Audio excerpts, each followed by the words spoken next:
Bismillahirrahmanirrahim. Assalamualaikum warahmatullahi wabarakatuh. Perkenalkan, nama saya Sarah Rahmawati, NIM 1814080055. Saya berasal dari jurusan Tadris IPA Fisika B18 dari kampus UIN Imam Bonjol Padang, dengan dosen pembimbing Ibu Dr. Miliasari, SPD MSI. Nah, di sini saya akan menjelaskan materi tentang membran sel di mata kuliah biofisika. Ada 7 subtopik pembahasan. Yang pertama itu menjabarkan konsep fisika dalam membran. Yang kedua itu ada menjabarkan konsep transport aktif pada membran. Nah, yang ketiga menjelaskan konsep difusi pada membran. Yang keempat menjelaskan konsep osmosis pada membran. Yang kelima, menjabarkan volume transport melalui membran. Selanjutnya, menjabarkan konsep transport pada darah. Dan yang terakhir, menjelaskan prinsip kerja tekanan osmotik pada teknologi. Langsung saja, yang pertama, menjabarkan konsep fisika dalam membran. Nah, ini saya teman lihat gambar membran sel. Sebelum itu, sel itu merupakan suatu kumpulan materi paling sederhana yang bersifat hidup dan merupakan unit terkecil penyusun semua makhluk hidup. Membran sel itu adalah fitur universal yang dimiliki semua jenis sel berupa lapisan antarmuka yang disebut sebagai membran plasma. Yang memisahkan sel dengan lingkungan di luar sel, itu membran sel berfungsi untuk melindungi inti sel dan sistem kelangsungan hidup yang bekerja di dalam sitoplasma. Nah, sel itu adalah unit terkecil dari makhluk hidup yang saya jelaskan tadi. Di dalam sel terdapat organel-organel sel yang berfungsi sesuai perannya masing-masing. Nah, di sini ada gejala atau aplikasi ilmu fisika yang dapat ditemukan di dalam biologi sel, diantaranya sebagai yang pertama inti sel, dinding sel, dan sitoplasma. Nah, inti sel atau nukleus itu di dalam inti sel terdapat materi genetik yang berperan dalam mewariskan sifat suatu individu kepada generasi selanjutnya, yaitu DNA. Dan DNA ini terdiri atas dua rantai panjang yang sangat melilit yang disebut double helix. DNA juga tersusun atas molekul-molekul kecil yang disebut nukleotid yang memiliki sifat polar. Ada 4 macam nukleotid, yaitu adenin itu disimbolkan dengan A besar, timin itu T, guanin itu G, dan sitosin C. Nah, di gambarnya bisa teman-teman lihat bahwa A berpasangan dengan T dan G berpasangan dengan C. Lalu kedua rantai ini dapat saling melilit karena adanya gaya elektrostatika, yaitu gaya yang dikeluarkan oleh tarik-menarik antara muatan positif dengan muatan negatif nukleotid, atau karena nukleotid ini memiliki sifat polar sehingga memiliki kutub di setiap molekul. Sedangkan yang kedua itu dinding sel. Nah, dinding sel berperan dalam difusi gas yang masuk dan keluar serta keluar sel serta transportasi zat. Dinding sel menerapkan aplikasi fisika, yaitu tekanan. Terkait dengan fungsinya, membantu sel mengalami tekanan Tugor untuk mempertahankan tekanan isi sel. Nah, tekanan Tugor ini adalah tekanan yang mendorong membran sel terhadap dinding sel pada tumbuhan.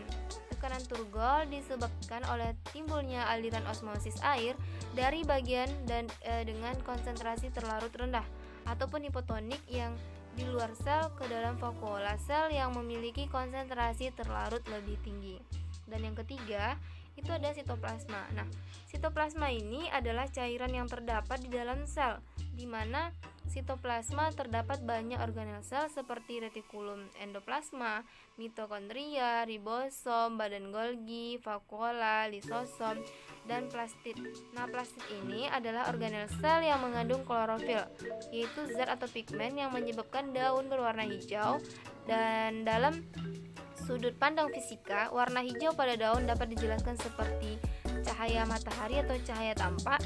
Jika diuraikan, sebenarnya terdiri dari berbagai cahaya, yaitu warna merah, jingga, kuning, hijau, biru, nila, dan ungu. Nah, klorofil hanya menyerap cahaya merah dan biru ungu yang berguna dalam reaksi terang fotosintesis.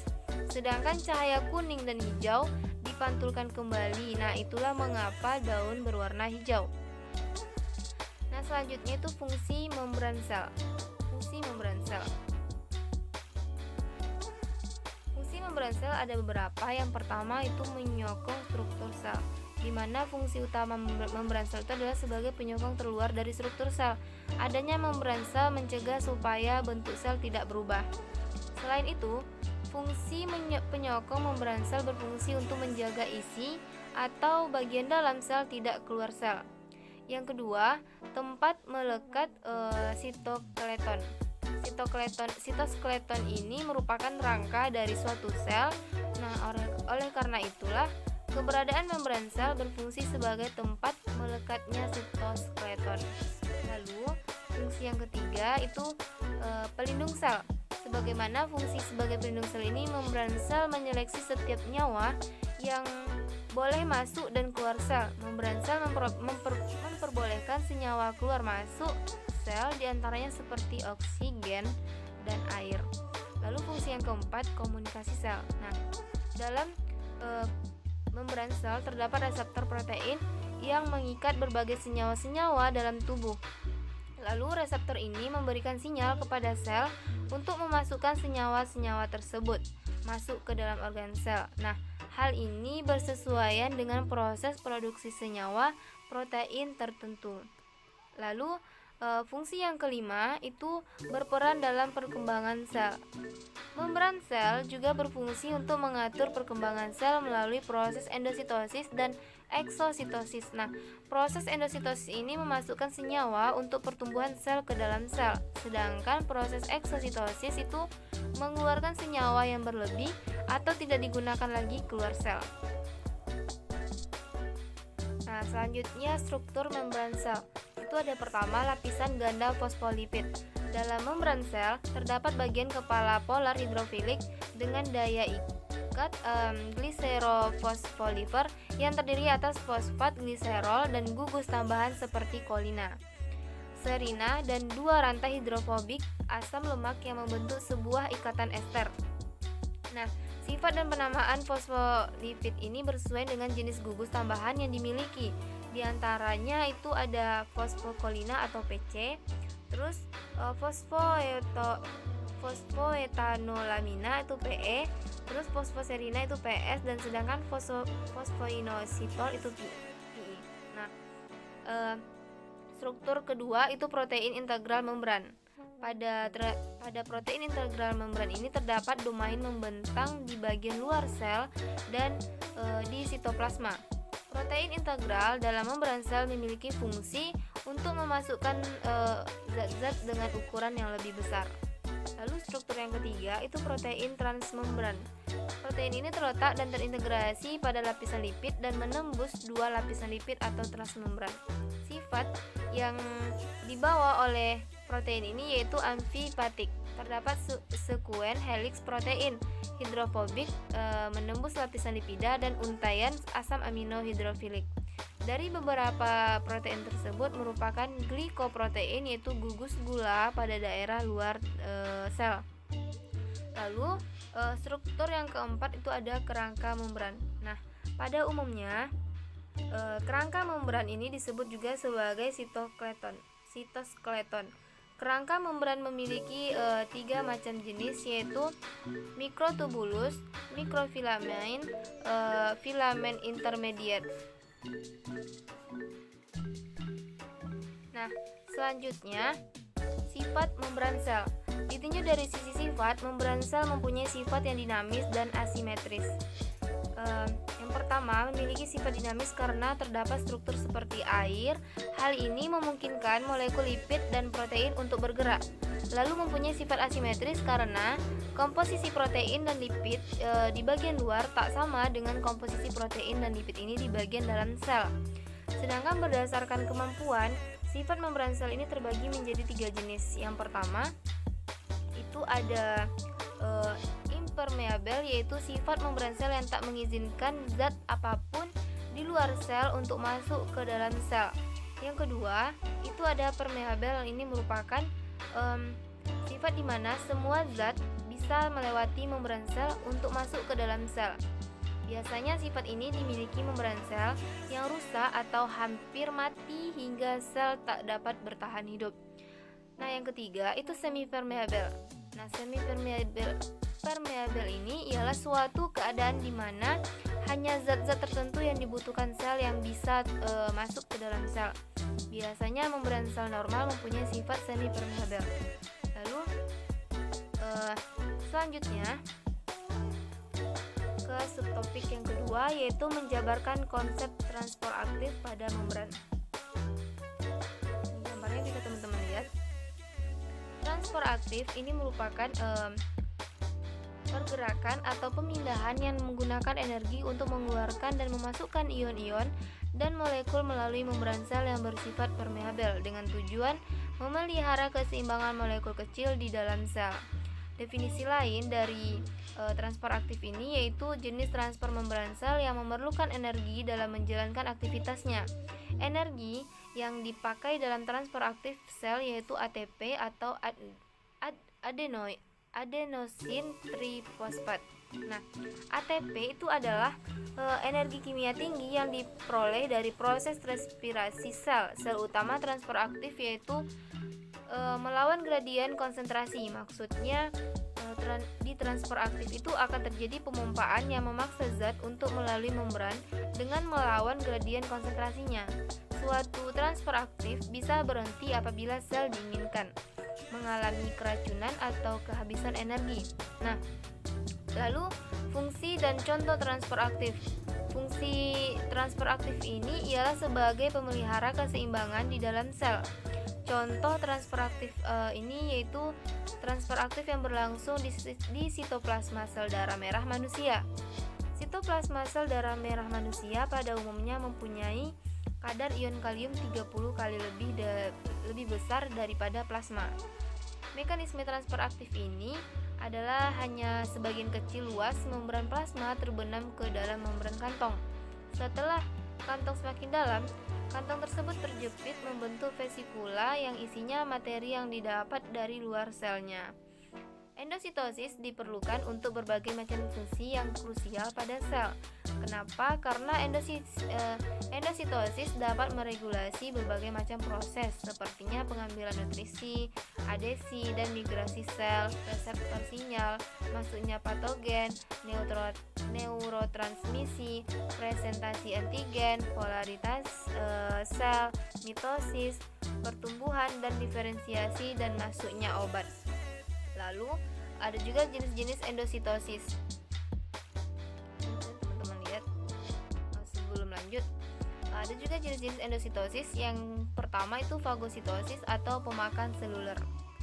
Nah, ini merupakan proses yang mana setelah menelan suatu partikel dengan kaki semu atau pseudopod yang menyelimuti di sekeliling partikel tersebut dan membungkusnya di dalam kantong berlapis membran yang cukup besar untuk dapat digolongkan sebagai vakuola. Nah, yang kedua itu ada pinositosis atau peminum seluler. Nah, ini merupakan proses yang mana sel meneguk tetesan fluida ekstraseluler dan dalam vesikula kecil karena salah satu atau seluruh zat teralur dan yang larut dapat tetesan tersebut dimasukkan ke dalam sel. Pinositosis ini tidak bersifat spesifik dalam substansi yang ditransfernya. Lalu yang ketiga, itu ada endositosis yang diperantarai reseptor. Nah, ini membutuhkan reseptor yang dinamakan dengan ligan. Lalu ada eksositosis. Eksositosis itu merupakan proses transport molekul besar seperti protein dan polisakarida melintasi membran plasma dari dalam ke luar sel atau sekresi dengan cara menggabungkan vesikula berisi molekul tersebut dengan membran plasma. Vesikula transport yang lepas dari aparatus Golgi dipindahkan oleh sitoskeleton ke membran plasma. Nah, Pada saat membran vesikula dan membran plasma bertemu, molekul lipid membran menyusun ulang dirinya sendiri, menjadikan kedua membran bersatu. Nah, kandungan vesikulanya kemudian tumpah keluar sel. Banyak sel sekretoris memanfaatkan eksositosis untuk mengirim keluar produknya. Nah, selanjutnya subtopik yang ketiga itu tentang menjelaskan konsep difusi pada membran. Difusi merupakan peristiwa mengalirnya atau berpindahnya suatu zat dalam pelarut dari bagian berkonsentrasi tinggi ke bagian yang berkonsentrasi rendah. Nah, faktor-faktor yang mempengaruhi difusi itu ialah ada gradien konsentrasi, suhu, dan jarak partikel. Ini teman-teman lihat. Lalu ada juga beberapa cara kerja difusi. Menyemprotkan parfum di sebuah ruangan akan membuat bau harum untuk beberapa saat. Tapi dari waktu ke waktu difusi akan mendistribusikan molekul bau sampai konsentrasi mereka menjadi tak tercium oleh hidung manusia. Nah, menjatuhkan pewarna makanan ke dalam secangkir air yang akan mengubah warna seluruh pelarut atau air adalah contoh difusi yang bagus. Dan contoh peristiwa difusi yang sederhana itu ada pemberian gula pada cairan teh tawar, dan contoh peristiwa osmosis itu adalah kentang yang dimasukkan ke dalam air garam. Dan difusi itu adalah proses yang meluas dan penting baik untuk sistem tak hidup maupun sistem kehidupan. Untuk masuk dan keluar sel, zat seperti air atau nutrisi harus melewati membran semi permeabel, dan difusi itu adalah salah satu proses yang memungkinkan ini. Nah, jadi sebuah membran semi permeabel atau selektif permeabel itu adalah membran yang memungkinkan beberapa zat untuk melewati dengan mudah, sementara perjalanan zat-zat lain melalui sangat lambat atau tidak sama sekali. Karena difusi terjadi dalam berbagai kondisi, para ilmuwan mengklasifikasi beberapa jenis difusi. Yang pertama, ada difusi sederhana. Nah, itu adalah jenis difusi yang paling umum, di mana zat diangkut tanpa bantuan protein. Yang kedua, difusi terfasilitasi. Itu membutuhkan protein transport untuk menyebarkan zat melintasi membran sel. Nah, yang ketiga, dialisis. Dialisis ini adalah difusi zat terlarut melintasi membran permeabel selektif. Lalu, kecepatan difusi ditentukan oleh jumlah zat yang tersedia, kecepatan gerak kinetik, dan jumlah celah pada membran sel. Nah, difusi sederhana ini dapat terjadi melalui dua cara. Yang pertama, melalui celah pada lapisan lipid ganda, khususnya jika bahan berdifusi terlarut lipid. Yang kedua, melalui saluran licin pada beberapa protein transport. Nah, lalu ada juga jenis dan fungsi difusi. Difusi ini dibedakan menjadi dua jenis. Yang pertama, difusi umumnya terjadi saat sel ingin mengambil molekul atau nutrisi yang tidak berpolar atau berkutub ataupun hidrofobik. Molekul bisa langsung berdifusi ke dalam membran plasma yang terbuat dari fosfolipid. Difusi yang seperti ini tidak membutuhkan energi atau adenosine triphosphate. Nah, dan difusi khusus terjadi saat sel ingin mengambil molekul atau nutrisi yang berpolar ataupun hidrofilik dan ion. Nah, difusi yang seperti inilah yang lebih membutuhkan protein khusus yang memberikan jalur terhadap partikel tersebut ataupun membantu perpindahan partikel. Nah, hal tersebut dilakukan sebab partikel-partikel itu tidak bisa melewati membran plasma dengan mudah. Protein yang ikut campur dalam difusi khusus tersebut biasanya berfungsi sebagai partikel spesifik. Nah, lanjut ke jenis-jenis difusi. Ada beberapa difusi dibedakan menjadi dua, yaitu difusi biasa dan difusi khusus. Difusi biasa, nah di sini sel ingin mengambil nutrisi atau terjadi pada molekul ataupun partikel hidrofobik ataupun tidak berpolar. Nah, partikel akan langsung berdifusi tanpa memerlukan energi dan bisa melewati membran langsung. Lalu difusi khusus. Nah, difusi khusus ini terjadi di sel yang ingin mengambil nutrisi. Terjadi di partikel yang punya polar atau ion hidrofilik. Nah, diperlukan protein yang khusus agar partikel bisa melewati membran. Lalu macam-macam difusi. Ada juga difusi cair, padat, dan gas. Lalu selanjutnya kita lanjut ke subtopik yang keempat, yaitu menjelaskan konsep osmosis pada membran. Osmosis itu adalah perpindahan molekul pelarut atau misalnya air melalui selaput semi permeabel dari bagian yang lebih encer ke bagian yang lebih pekat, dan dari bagian yang konsentrasi pelarut atau misalnya air rendah hipotonis ke konsentrasi pelarut misalnya air lebih tinggi atau hipertonis. Nah, faktor yang mempengaruhi osmosis yaitu yang pertama ada ukuran molekul yang meresap. Maksudnya itu molekul yang lebih kecil daripada garis pusat lubang membran akan meresap dengan lebih mudah. Lalu yang kedua, keterlarutan lipid. Dalam keterlarutan lipid ini, molekul yang mempunyai keterlarutan yang tinggi meresap lebih cepat daripada molekul yang kelarutan yang rendah seperti lipid. Nah, yang ketiga, luas permukaan membran. Di sini kadar resapan menjadi lebih cepat jika luas permukaan membran yang disediakan untuk resapan adalah lebih besar. Yang keempat, ketebalan membran. Nah, di sini juga kadar resapan sesuatu molekul berkadar songsang dengan jarak yang harus dilaluinya. Berbanding dengan satu membran yang tebal, kadar resapan melalui satu membran yang tipis adalah lebih cepat. Nah, yang terakhir itu suhu. Di mana di suhu ini pergerakan molekul dipengaruhi oleh suhu. Kadar resapan akan menjadi lebih cepat pada suhu yang tinggi dibandingkan dengan suhu yang rendah. Nah, gambar ini adalah salah satu proses terjadinya osmosis melalui simulasi komputer. Yang ini adalah gambar efek perbedaan larutan terhadap sel darah. Lalu adalah gambar sel tumbuhan dalam beberapa lingkungan berbeda. Selanjutnya, menjabarkan volume transport melalui membran. Seperti yang telah disebutkan di awal bahwa transport melalui membran terdiri dari transport pasif dan aktif. Lalu apa itu transport pasif dan apa itu transport aktif? Apa perbedaan dari kedua jenis transport melalui membran ini? Nah, yang pertama, transport pasif itu adalah perpindahan zat yang tidak memerlukan energi. Perpindahan zat ini terjadi karena perbedaan konsentrasi antara zat atau larutan. Peristiwa transport pasif terjadi dari difusi, yaitu difusi terbantu dan difusi dan osmosis. Nah, diketahui bahwa difusi itu merupakan gerakan molekul dari suatu daerah dengan konsentrasi tinggi ke daerah lain.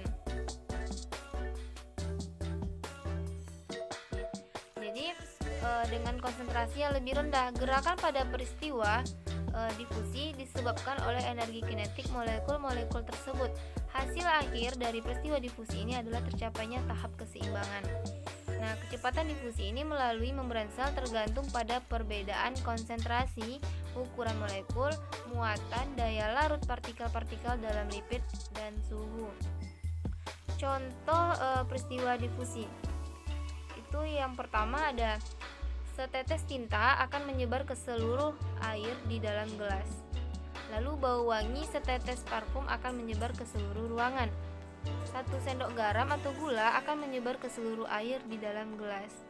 Lalu terjadinya pertukaran oksigen dan karbon dioksida di alveolus. Lalu uap air dari ceret yang sedang mendidih akan berdifusi ke udara sekitarnya. Dan juga molekul teh dari kantung teh akan menyebar ke seluruh air dalam gas. Sebuah balon helium perlahan mengempis sedikit demi sedikit setiap hari saat helium berdifusi melalui balon ke udara. Nah, ada juga gelembung berkarbon dioksida berdifusi dari soda yang terbuka menjadikannya rata. Menempatkan batang seledri yang layu di dalam air akan berdifusi ke dalam tanaman, membuatnya menjadi kuat kembali. Dan air berdifusi pada mie yang sedang dimasak, membuatnya lebih besar dan lebih lembut. Nah, selanjutnya ada osmosis, di mana osmosis itu adalah perpindahan molekul dari larutan berkonsentrasi rendah atau hipotonis menuju konsentrasi tinggi atau hipertonis melalui membran semi permeabel. Nah, kondisi akhir dari peristiwa osmosis ini adalah proses di larutan diperoleh larutan isotonis. Isotonis itu adalah konsentrasi yang sama untuk dua larutan, walaupun hasil akhirnya nanti akan memiliki volume yang berbeda. Teman-teman lihat ini pada gambar ini ada dari yang sebelum sampai yang sesudah.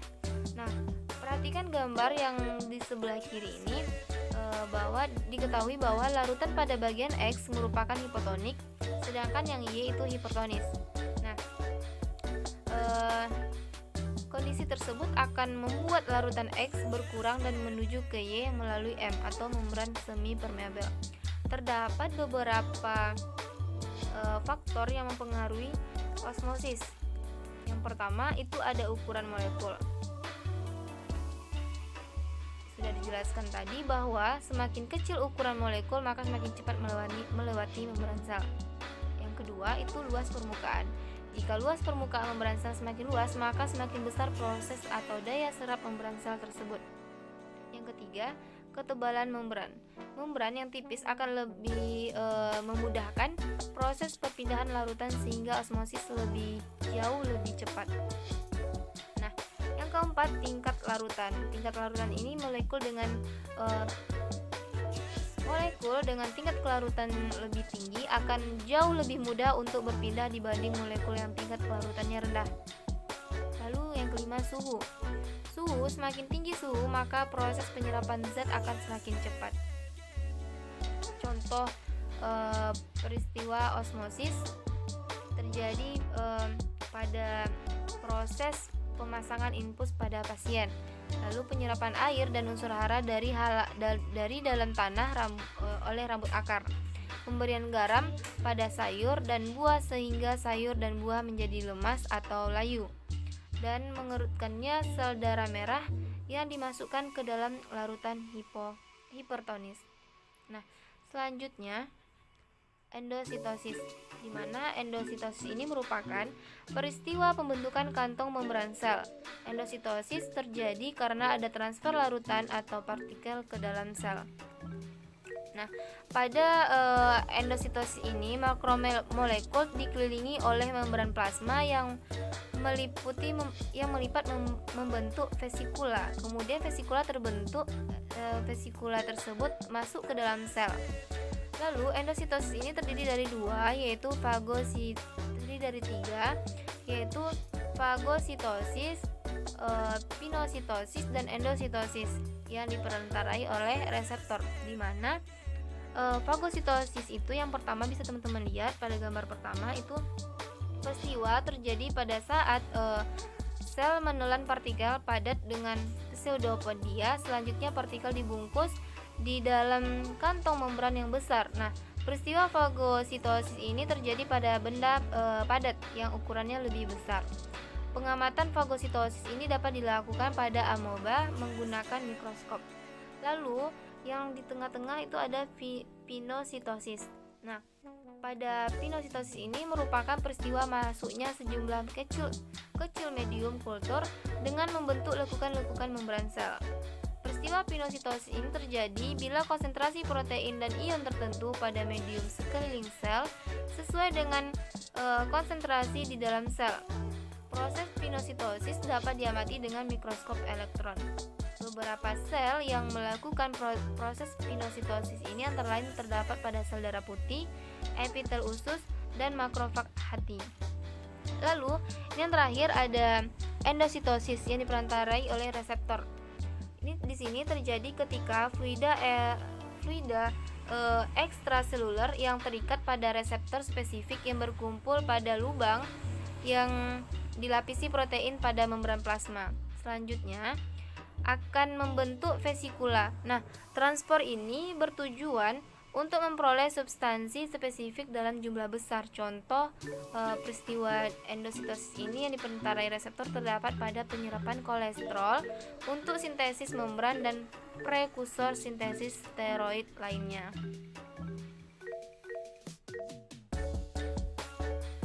Selanjutnya kita ke subtopik selanjutnya yang tentang menjabarkan konsep transport pada darah. Sistem peredaran darah pada manusia dapat dibagi dua, yakni darah dan alat peredaran darah. Darah terdiri dari bagian sel-sel darah dan plasma atau cairan darah, sedangkan alat peredaran darah terdiri dari jantung dan pembuluh darah. Nah, fungsi darah. Darah pada manusia itu memiliki fungsi penting bagi kehidupan manusia sebagai alat transportasi. Yang pertama itu oksigen dari paru-paru ke seluruh jaringan tubuh. Itu ada CO2 dari seluruh jaringan tubuh ke paru-paru dalam bentuk HCO3 atau disebut dengan bikarbonat. Lalu sari-sari makanan dari usus ke seluruh jaringan yang membutuhkan. Sisa metabolisme dari seluruh jaringan tubuh ke alat pengeluaran atau ekskresi. Dan juga hormon dari kelenjar endokrin atau kelenjar buntu ke bagian tubuh tertentu. Lalu yang kedua itu mengatur keseimbangan asam dan basa dalam tubuh. Yang ketiga, alat pertahanan tubuh dari infeksi kuman. Yang keempat, mengatur stabilitas suhu tubuh. Nah, ada juga sel-sel darah. Pada darah manusia terdapat 3 sel darah, yaitu sel darah merah atau eritrosit, sel darah putih leukosit, dan keping darah trombosit. Nah, masing-masing sel darah ini memiliki peran dan fungsinya masing-masing. Yang pertama itu sel darah merah atau eritrosit. Itu ciri sel darah merah itu adalah bentuknya bikonkav atau bulat dan cekung di tengah dan berwarna merah serta tidak mempunyai inti ataupun sel darah merah pada manusia dan mamalia tidak berinti. Lalu, warna merah eritrosit disebabkan oleh adanya pigmen yang disebut hemoglobin. Pada setiap 1 ml kubik darah mengandung 4-6 juta sel darah merah dan merupakan yang terbanyak dari sel darah. Lalu fungsi eritrosit ini untuk mengangkut O2 dan CO2 serta menjaga keseimbangan pH darah. Dan dibentuk di dalam sumsum merah tulang pipi. Namun pada bayi sel darah merahnya dibentuk di dalam hati. Lalu yang kedua itu sel darah putih atau leukosit. Cirinya adalah sel darah putih mempunyai satu inti. Sel darah putih dapat bergerak bebas secara bebas atau ameboid dan memiliki kemampuan diapedesis atau mampu menembus dinding kapiler. Lalu pada setiap 1 mm kubik darah mengandung 5.000 sampai 9.000 sel leukosit. Nah, sel darah putih ini berfungsi untuk imunitas atau melawan antigen ataupun benda asing dan berpotensi merusak kinerja organ tubuh lain yang masuk ke dalam tubuh. Sel darah putih ini terdiri dari 2 jenis, yaitu granulosit dan agranulosit. Granulosit ini terdiri dari neutrofil, eosinofil, dan basofil, sedangkan agranulosit ini terdiri atas limfosit dan monosit. Selanjutnya, leukosit granulosit dibentuk oleh jaringan retikulo endotelium di sumsum tulang, sedangkan agranulosit dibentuk di kelenjar limfa. Nah, yang ketiga itu ada keping darah atau trombosit atau sel darah pembeku. Yang pertama itu keping darah juga sering disebut sebagai sel darah pembeku platelet. Cirinya adalah tidak mempunyai inti dan mudah pecah.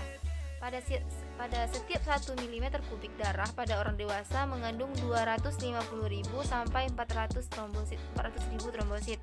Nah, trombosit dibuat oleh sel megakaryosit di dalam sumsum tulang. Trombosit ini berfungsi untuk proses pembekuan darah. Selanjutnya, proses pembekuan darah. Nah, ketika salah satu bagian tubuh mengalami luka dan darah keluar dari pembuluh darah, maka darah akan segera membeku, akan menggumpal. Proses penggumpalan darah ini disebut sebagai koagulasi. Pembekuan darah merupakan rangkaian proses yang terjadi pada jaringan tubuh. Plasma darah dan trombosit pembekuan darah itu merupakan rangkaian proses yang terjadi pada jaringan tubuh, plasma darah, dan trombosit. Mekanisme pembekuan darah itu bisa teman-teman lihat ini gambarnya. Nah, pada gambar berikut ini dapat dijelaskan bahwa sifat trombosit yang mudah pecah memudahkan ketika terjadi robekan atau luka pada pembuluh darah.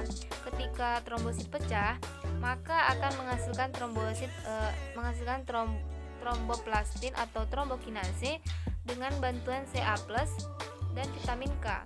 Nah, maka trombokinase mengubah protrombin menjadi trombin. Selanjutnya terbentuk fibrinogen yang berubah menjadi benang-benang fibrin, dan lalu benang-benang fibrin inilah yang kemudian membentuk jalan sehingga mengikat eritrosit agar tidak keluar.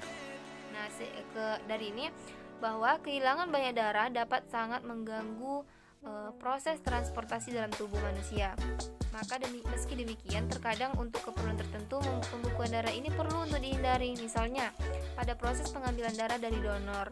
Untuk menghindari proses pembekuan darah dapat dilakukan dengan beberapa cara. Yang pertama, mendinginkan darah mendekati titik bekunya. Nah, hal ini dapat menghalangi pembentukan trombin. Yang kedua, memberi garam natrium oksalat atau natrium sitrat, dan hal ini dapat membantu mengendapkan ion Ca sehingga pengubahan protrombin menjadi trombin terhambat. Yang ketiga, pemberian heparin atau disumarol. Kedua zat tersebut merupakan zat antikoagulan dan atau anti pembekuan darah. Yang keempat, mencegah persentuhan dengan permukaan yang kasar dengan menggunakan jarum yang tajam dan pipa atau gelas yang licin. Selanjutnya, cairan darah. Nah, plasma darah atau cairan darah memiliki komponen terbesar yang berupa air, di mana di dalam plasma darah terdapat senyawa-senyawa kimia yang terlarut seperti protein, dan protein yang terlarut dalam darah itu berupa fibrinogen, albumin, globulin, sari-sari makanan, dan garam mineral. Dan yang kedua itu ada enzim, zat-zat sisa metabolisme itu pun, atau contohnya kayak urea dan asam urea, dan juga gas-gas pernapasan O2, CO2, dan N2. Nah, selanjutnya kita ke subtopik yang terakhir, itu tentang menjelaskan prinsip kerja osmotik pada teknologi. Sama-sama lihat di sini. Nah, bahwa tekanan osmotik itu merupakan suatu peristiwa yang termasuk ke dalam sifat koligatif dari larutan. Sifat larutan ini dimanfaatkan dalam kehidupan sehari-hari, seperti dalam bidang medis, bahkan hingga bidang industri makanan yang juga menerapkan sifat tekanan osmotik dari larutan. Berbicara mengenai larutan didefinisikan sebagai campuran homogen dari zat terlarut serta pelarut. Larutan umumnya memiliki sifat yang berbeda dari molekul pelarut dan zat terlarut secara individu yang menyusunnya. Sifat-sifat khusus dari larutan itu dikenal sebagai sifat koligatif larutan, di mana sifat tersebut mencakup penurunan tekanan uap, kenaikan titik didih, penurunan titik beku, dan juga tekanan osmosis. Nah, tekanan osmotik menjadi salah satu sifat koligatif dari larutan yang didapatkan dengan adanya membran semipermeabel yang merupakan suatu barrier dengan pori berukuran kecil yang memungkinkan pelarut untuk melalui pori tersebut, namun tidak untuk molekul dan ion. Pergerakan pelarut selalu dari sisi konsentrasi rendah ke konsentrasi zat terlarut yang lebih tinggi. Osmosis dapat didemonstrasikan dengan menggunakan tabung U. Lalu di mana pada tabung tersebut berisi air murni di bagian kiri dan juga larutan glukosa dalam air pada bagian kanan. Nah, laju aliran air yang melalui membran ini akan terjadi hingga penambahan tinggi cairan pada tabung berhenti yang mengindikasikan bahwa telah tercapai kesetimbangan. Lalu membran semipermeabel yang berada di bawah membagi tabung menjadi dua, dan membran tersebut memungkinkan air untuk melaju ke arah yang lain dengan konsentrasi yang lebih tinggi. Nah, selanjutnya rumus tekanan osmotik. Perhitungan untuk penentuan tekanan osmotik pada dasarnya diturunkan dan didapatkan dari persamaan hukum gas ideal yang ada di mana tekanan dan volume sebanding dengan jumlah mol, konstanta gas, serta suhu. Di mana itu rumusnya ada P kali V sama dengan N kali R kali T. Dalam hal ini kita menggunakan sistem larutan yang diketahui besaran konsentrasinya sehingga kita dapat mengetahui nilai konsentrasi ke dalam persamaan. Konsentrasi ini merupakan jumlah mol tiap satuan volume dengan rumus M sama dengan N sama dengan N per V. Nah, faktor yang mempengaruhi tekanan osmotik itu ada temperatur. Lalu di temperatur ini suhu merupakan suatu faktor yang dapat mempengaruhi pergerakan partikel dalam suatu larutan pada suhu tinggi. Pergerakan partikel akan menjadi lebih cepat sehingga molekul pelarut akan lebih mudah dalam melalui membran semi permeabel. Sedangkan pada suhu rendah, molekul pelarut cenderung kaku sehingga akan lebih susah dalam melalui membran semi permeabel. Nah, yang kedua, tebal membran semi permeabel. Semakin besar membran semi permeabel yang menghalang, maka akan membuat pelarut yang melaluinya menjadi lebih lama dan lebih sulit. Oleh karena itu, pada umumnya membran tipis lebih mudah dilalui oleh pelarut. Yang ketiga, ukuran molekul pelarut. Nah, ukuran molekul pelarut ini juga akan mempengaruhi proses terjadinya osmosis, karena semakin besar ukuran molekul pelarut maka lajunya akan lebih terhambat. Pelarut air cenderung memiliki ukuran kecil sehingga lebih leluasa dalam melalui membran semi permeabel. Yang keempat, tekanan osmotik dalam sel darah. Nah, peristiwa osmosis juga ternyata dapat terjadi dalam sistem biologis manusia, tepatnya yaitu dalam sel darah. Ketika sel darah berada dalam larutan hipotonik atau larutan dengan konsentrasi terlalu rendah, maka dinding sel darah akan membiarkan air di luar sel untuk masuk ke dalam sel dan membuat air yang masuk tersebut memberikan tekanan terhadap dinding sel sehingga menjadi mengembang, dan kondisi ini disebut sebagai turgid. Lalu, manfaat tekanan osmotik. Yang pertama, proses cuci darah atau dialisis. Nah, pada proses cuci darah ini contohnya diaplikasikan prinsip tekanan osmotik dalam bidang medis, yaitu terjadi pada proses cuci darah atau yang juga dikenal dengan dialisis. Nah, dalam bidang medis, cuci darah dibutuhkan oleh pasien dengan penyakit gagal ginjal yang diakibatkan disfungsi ginjal sehingga tidak dapat melakukan fungsi dengan semestinya, yaitu untuk melakukan filtrasi darah. Akibatnya jika darah tidak melalui proses filtrasi, yaitu dapat merusak organ tubuh. Adanya teknologi dialisis memungkinkan proses filtrasi darah dilakukan di luar ginjal menggunakan suatu mesin. Prinsip kerja dari mesin ini yaitu darah dari tubuh yang akan dimasukkan ke dalam mesin dan akan melalui suatu membran semi permeabel. Dalam membran ini, kotoran dalam darah dapat dipisahkan melalui membran dialisis untuk terpisah dari darah sehingga akan didapatkan darah kecil darah hasil cuci yang bebas dari pengotor. Lalu, manfaat yang kedua dalam industri makanan.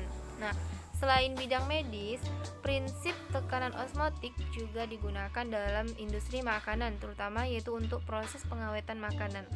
Prinsipnya, memanfaatkan terjadinya krenasi pada sel di mana untuk mengawetkan makanan. Industri makanan biasanya menggunakan gula dengan jumlah banyak untuk menghasilkan larutan konsentrasi tinggi. Dengan larutan konsentrasi tinggi atau hipertonik, maka ketika ada bakteri yang datang tidak dapat bertahan hidup lama karena air dalam sel bakteri akan mengalami osmosis keluar dinding sel menuju larutan gula dengan konsentrasi yang tinggi. Akibatnya, sel pada bakteri akan mengalami peristiwa krenasi yang menyebabkan sel mengerut sehingga akan kehilangan fungsinya dan membuat bakteri tersebut mati. Nah, selain menggunakan gula, biasanya juga dapat digunakan garam. Manfaat selanjutnya itu pemurnian atau desalinasi air laut. Nah, untuk membuat air laut dapat digunakan dan dikonsumsi, maka diperlukan pemurnian untuk memurnikan air dari zat terlarut yang ada pada air laut. Salah satu cara yang ada yaitu melalui proses osmosis balik untuk memurnikan air dari air laut. Nah, prinsipnya yaitu dengan memberikan tekanan yang lebih besar dari tekanan osmotik air laut tersebut, sehingga air sebagai pelarut akan melalui membran semi permeabel dan meninggalkan zat terlarut pada air laut yang tidak dapat melalui membran. Nah, proses ini dinamakan sebagai osmosis balik, di mana pelarut dalam kondisi konsentrasi tinggi akan melalui membran semi permeabel menuju konsentrasi rendah. Namun, jika jika proses ini dilakukan tanpa menggunakan tekanan yang besar, maka yang akan terjadi sebaliknya, yaitu air murni justru akan masuk ke dalam air laut. Nah, mungkin sekian yang dapat saya jelaskan. Mungkin ada salah kata dalam penyampaian dan masih banyak materi yang kurang di dalamnya. Saya mohon maaf. Saya tutup. Wabillahi taufik wal hidayah. Wassalamualaikum warahmatullahi wabarakatuh.